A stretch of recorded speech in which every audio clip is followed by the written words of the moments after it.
Hi ma'am, my name is Christoph P. Maitim. Um, this is my final exam. Ang akong napili is the impact of technology in society. So, nag-gathered ko data about sa technology in society. So, the advent of technology has revolutionized communication, transcending geographical barriers and facilitating instantaneous global connectivity. So, diri sa gibasa nako sa the impact of technology in society na napili. So, sa una, 'di ba, is mga letter lang about kanang ibutang sa papel. Then karon is lahi ng pamagi magamit na tag cellphone. Then sa una ang letter is naara siya barriers kanang murag ibali pa aking tahay pa naa siya kanang utlanan sa card. Then ang ato pong mga sa ang technology pod is global connectivity na siya kanang murag naila na kibali. Siyempre isagod na sa importante sa to para ma-change ato ang kuan aspects. Then so sa introduction aning the impact of technology on society, nag-gathered kog data about sa brief introduce the topic and its significance. So,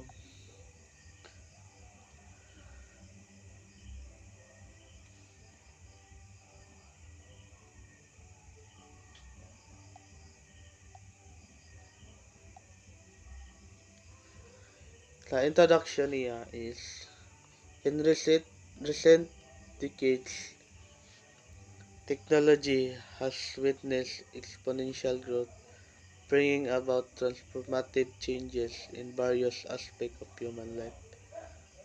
From the rise of the internet and smartphones to artificial intelligence and biotechnology, the rapid evolution of technology has both empowered and challenged society. This research article aims to shed light of the profound impact of technology and its implications for the future. So, mao na ni. So, in our modern world, di ba, some other is mga technology naman natong gipanggamit. Then, di ba, is kintahay lang ang una-una na to is wala pa na revolutionize ang technology. Ang ikuan lang nato is katong mga manual lang na pag-resend sa letter. Then in our generation karon is naman ta sa modern, so nagamit naman ta og mga technology sending our message. Magamit naman din tao mga internet para makasend tao message sa cross country na to or other mga places na gusto na to like amigo, pamilya or relatives na to. Diba is importante jud ang technology sa our society kay ang technology is makatabang po na sa to ang mga ganap sa itong kinabuhi. Like parehaan ang example nato karon is ang kanang linog. So dili ma-detect sa technology ay dili na to may balan na to linog na pero may pakabalot ta kung pila ang magnitude niya. So Murag mas prefer ta sa to ang kuan life og naay technology kay makaibalo man tawon sa. So smartphones is gamit na sa ato ang pag-eskwela, education, sa ato ang kuan, communication, sa ato ang research. Siyempre magamit man yun na. Kung wala ang kung wala ang cellphone, kung naa ang cellphone dapat napod ang internet para ay combine mo ko na siya. Kung ibali og wala na sila duha dili mahimo gyapon og dili gyapon ma-communicate nimo imong kuan. So sa giingon ako diri sa introduction is ma-changes daw ang aspects of human life. So maotro jud ang atong life, mapadali ang proseso ang ato ang mga buhaton tungod sa technology.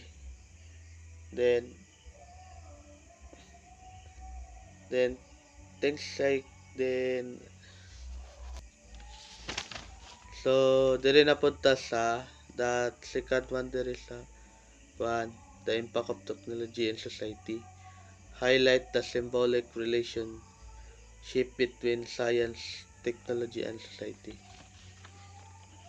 So it is complex and multifaceted. These three domains are interconnected and influence each other in various ways.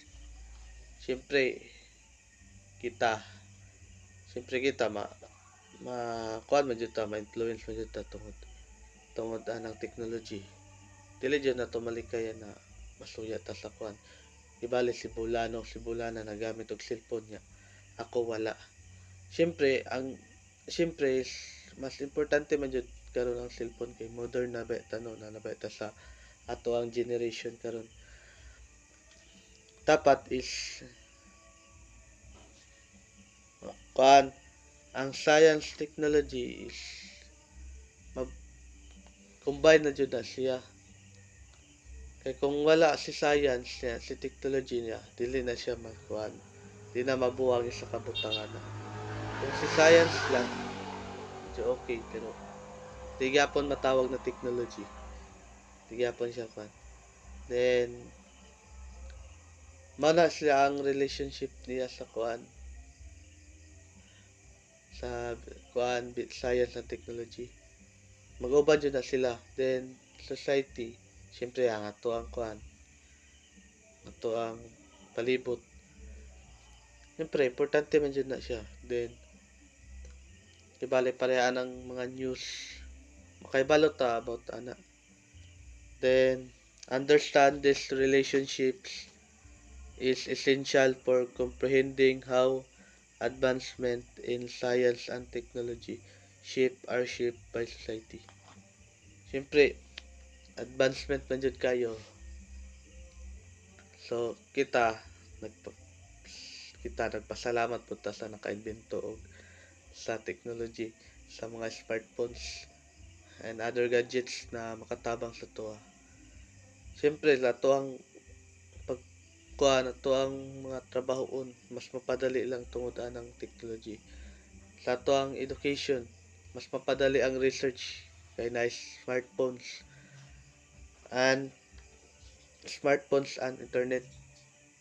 Siyempre, mapadali na to ang ato ang pag-gather sa data about sa research. Then siyempre nakatabang po dani kay naka-gathered po ta. Ang smartphones is ang technology is one of the most important in our modern world. Then isa po din sa nakahatag og sa ato ang paspas ka proseso sa ato ang panginabuhi. Then dugang kanang dugang panginabuhi po niya atong technology. Then dili lang ako ang tabangan sa technology kundi kita tanan. Og maura to. Thank you. God bless.